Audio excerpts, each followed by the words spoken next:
Les souffrances du temps présent annoncées dans les prophéties.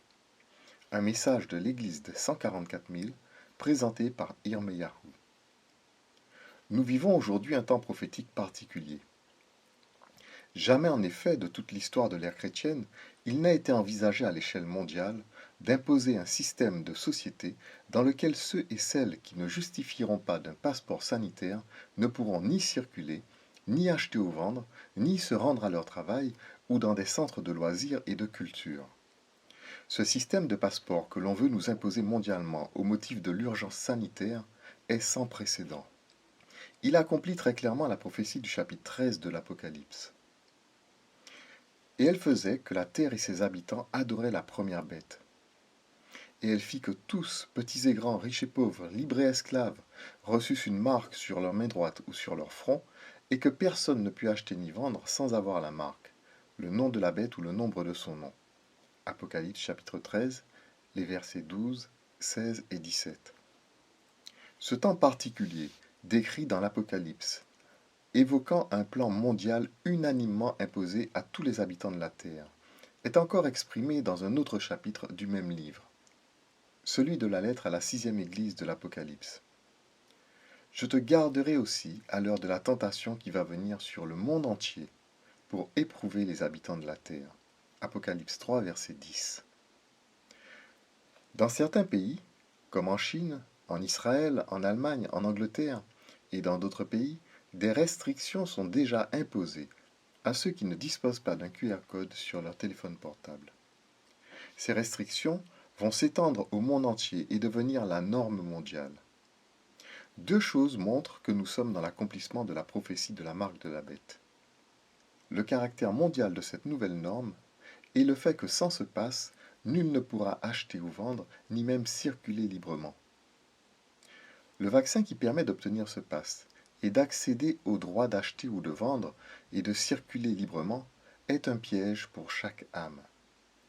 Il procurera à une certaine autorité la possibilité de contrôler les hommes en leur injectant des substances leur permettant d'éliminer qui ils veulent ou de gérer des personnes pour en faire des sujets soumis. Tout comme la grippe saisonnière nécessitait un vaccin annuel, bien que celui-ci ne fût jamais imposé. Les vaccins qui donnent droit au pass sanitaire seront imposés de manière quasi annuelle, ce qui permettra de manipuler à volonté les hommes en introduisant des substances de toutes sortes dans leur corps. Anxiogènes, hallucinogènes, sédatifs, nanoparticules, ARN ou encore des poisons, comme cela se fait déjà avec l'aluminium que contiennent certains vaccins, administrés même à des nourrissons. L'opacité qui règne actuellement sur la composition de ces vaccins deviendra aussi une norme. Les laboratoires ne seront pas tenus de révéler la composition de leurs vaccins. La confiance aveugle que font bon nombre de personnes au système de santé et au gouvernement en acceptant de prendre des vaccins expérimentaux au sujet desquels on ne sait rien, ouvre la porte à cette nouvelle norme de fonctionnement que l'on pourrait appeler soumission totale et aveugle. Ce qui revient à diviniser les pouvoirs en place, à leur donner la place de Dieu. Une telle soumission est la définition même de l'adoration. Et elle faisait que la terre et ses habitants adoraient la première bête. Apocalypse chapitre 13, verset 12. Ceux qui refuseront de mettre ainsi leur vie à la merci des autorités seront poursuivis, emprisonnés, persécutés, puis livrés à la mort. Plusieurs textes de l'Apocalypse et des prophéties le disent. Dans Apocalypse 13, verset 15, nous lisons « Et qu'elle fit que tous ceux qui n'adoraient pas l'image de la bête fussent tués. » Dans Apocalypse 11, verset 7, nous lisons « Quand ils auront achevé leur témoignage, la bête qui monte de l'abîme leur fera la guerre, les vaincra et les tuera. » Le prophète Daniel, parlant de la fin des temps, déclare « Toutes ces choses finiront quand la force du peuple saint sera entièrement brisée. » Daniel 12, verset 7. Jésus, de son côté, nous dit « Celui qui conservera sa vie la perdra, et celui qui perdra sa vie à cause de moi la retrouvera. » Matthieu chapitre 10, verset 39. Cette promesse du Seigneur est celle à laquelle nous devons nous rattacher. Le chapitre 20 de l'Apocalypse témoigne lui aussi du massacre des 144 000, c'est-à-dire de la mise à mort de ceux qui refuseront de prendre la marque de la bête. Et je vis des trônes, et à ceux qui s'y assirent fut donné le pouvoir de juger. Et je vis les âmes de ceux qui avaient été décapités à cause du témoignage de Jésus et à cause de la parole de Dieu, et de ceux qui n'avaient pas adoré la bête ni son image, et qui n'avaient pas reçu la marque sur leur front et sur leurs mains. Ils revinrent à la vie, et ils régnèrent avec Christ pendant 1000 ans. Apocalypse chapitre 20 verset 4. Ce passage stipule que ceux qui n'auront pas accepté la marque de la bête ressusciteront et reviendront à la vie en même temps que tous les martyrs de la foi pour régner avec Christ. Cela sous-entend qu'ils auront donc été mis à mort. Les nombreuses religions chrétiennes occidentales séculaires ne font aucune mention des dures épreuves qui mèneront jusqu'à la mort les fidèles qui refuseront de prendre la marque de la bête. Outre leur massacre annoncé dans la prophétie, ils souffriront de la faim, de la soif et du dénuement. Ce sont ceux qui viennent de la grande tribulation. Ils ont lavé leurs robes et ils les ont blanchies dans le sang de l'agneau. C'est pour cela qu'ils sont devant le trône de Dieu et le servent jour et nuit dans son temple. Celui qui est assis sur le trône dressera sa tente sur eux. Ils n'auront plus faim, ils n'auront plus soif, et le soleil ne les frappera point ni aucune chaleur. Car l'agneau qui est au milieu du trône les paîtra et les conduira aux sources des eaux de la vie, et Dieu essuiera toutes larmes de leurs yeux. Apocalypse chapitre 7, versets 14 à 17. C'est là ce que nous lisons concernant le sort des 144 000 au chapitre 7 de l'Apocalypse. Ces derniers sont ceux qui recevront le sceau de Dieu et qui s'élèveront contre la marque de la bête. Signalons au passage que le nombre 144 000 est un nombre symbolique représentant ceux qui sortiront de Babylone où ils sont captifs. Ils s'affranchiront de la confusion qui règne en son sein. Le nom Babylone signifie confusion. Le nombre 144 000 évoque la captivité de 400 ans du peuple d'Israël en Égypte, car une année chez les Hébreux est de 360 jours. 400 années de 360 jours, soit 400 fois 360, équivalent à 144 000 jours de captivité. Dans le Nouveau Testament, le nombre 144 000 fait référence à l'épouse de Christ. Elle a été choisie durant l'ère chrétienne au sein d'un peuple qui lui aussi a été mis en esclavage 400 ans à l'image du peuple hébreu. Il s'agit du peuple noir d'Afrique déporté dans les navires négriers de Babylone. Le chapitre 18, verset 13 de l'Apocalypse montre que Babylone vendait des corps et des âmes d'hommes parmi ses marchandises.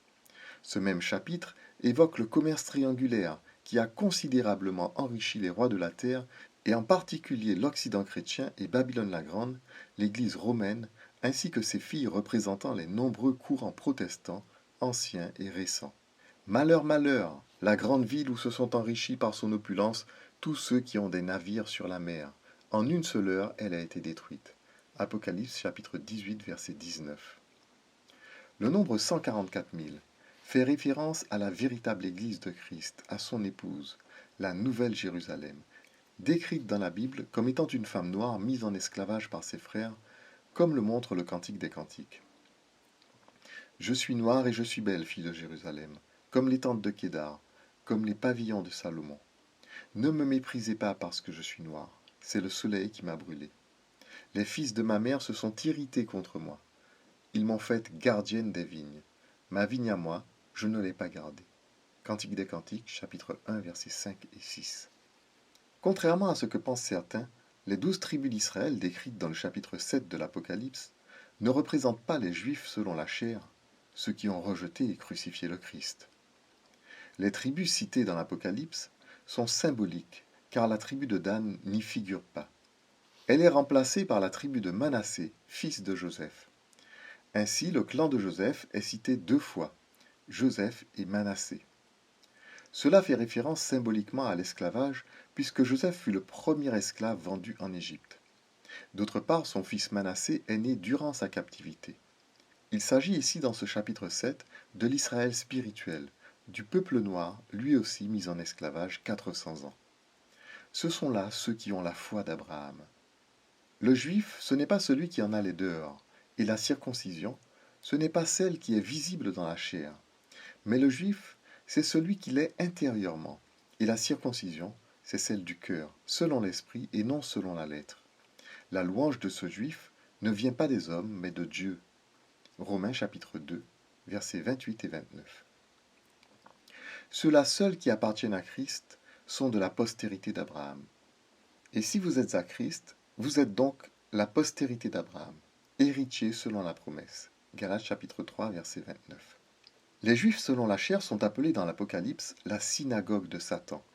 Nous le voyons dans la lettre à la seconde église de l'Apocalypse, Smyrne, symbole de l'église primitive, ainsi que dans la lettre à la sixième église, Philadelphie, symbole du temps de la fin et des noces de l'agneau. Cette lettre en effet fait mention de la Nouvelle Jérusalem, l'épouse de l'agneau. Voici deux passages tirés de ces lettres. Écrit à l'ange de l'église de Smyrne, voici ce que dit le premier et le dernier, celui qui était mort et qui est revenu à la vie.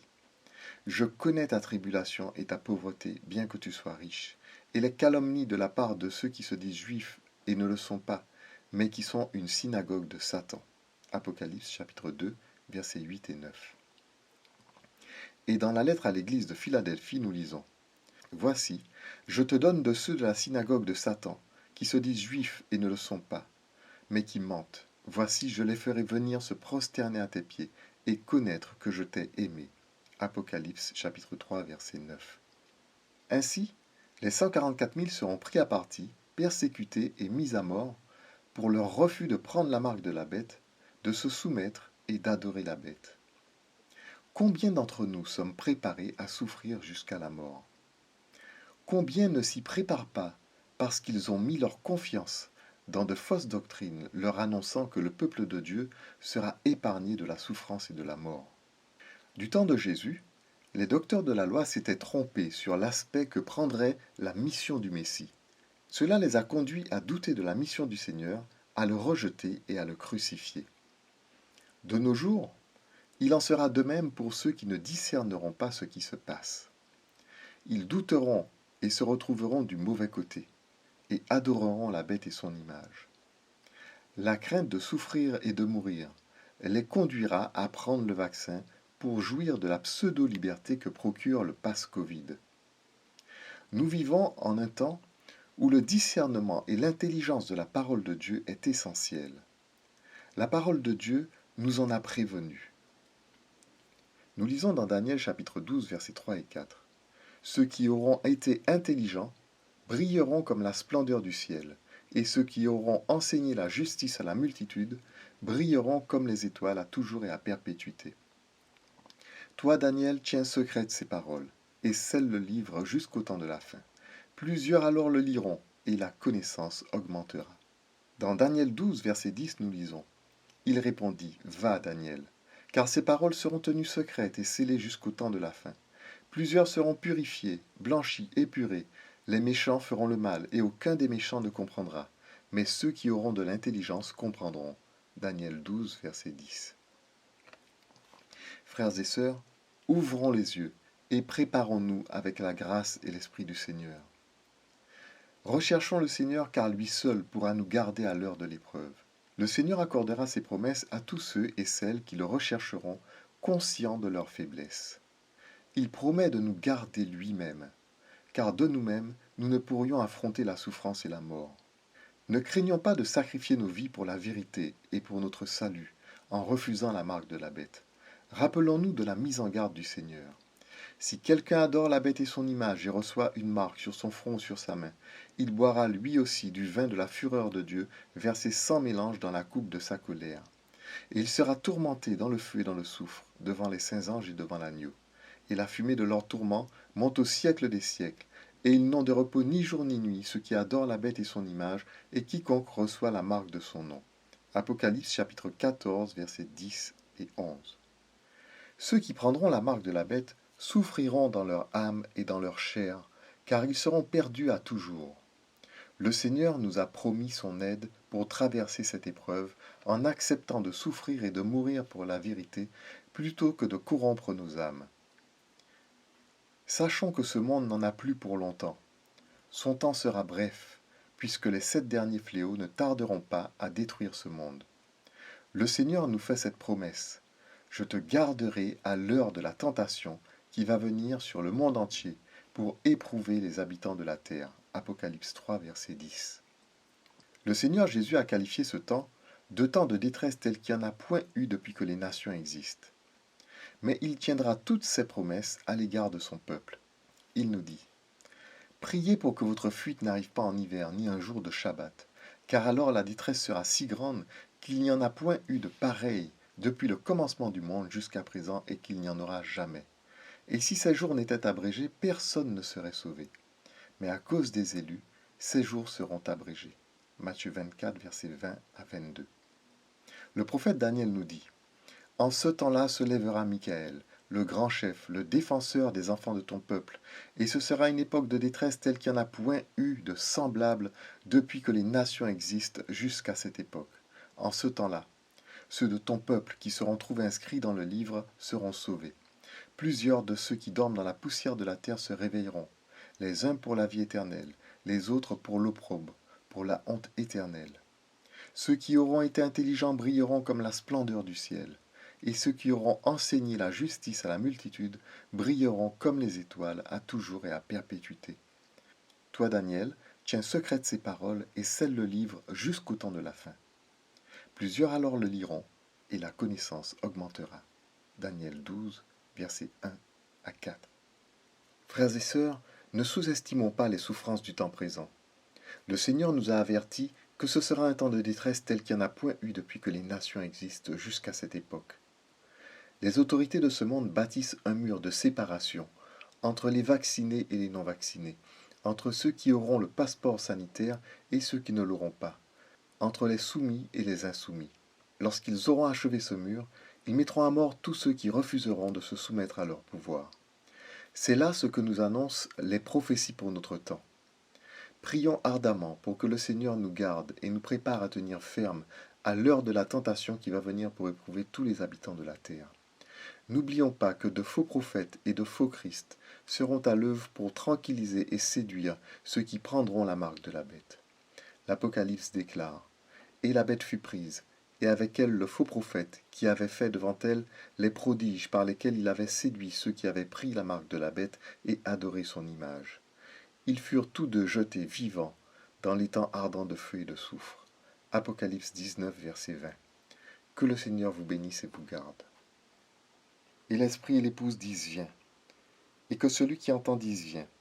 Et que celui qui a soif vienne. Et que celui qui veut prenne de l'eau de la vie gratuitement. Amen.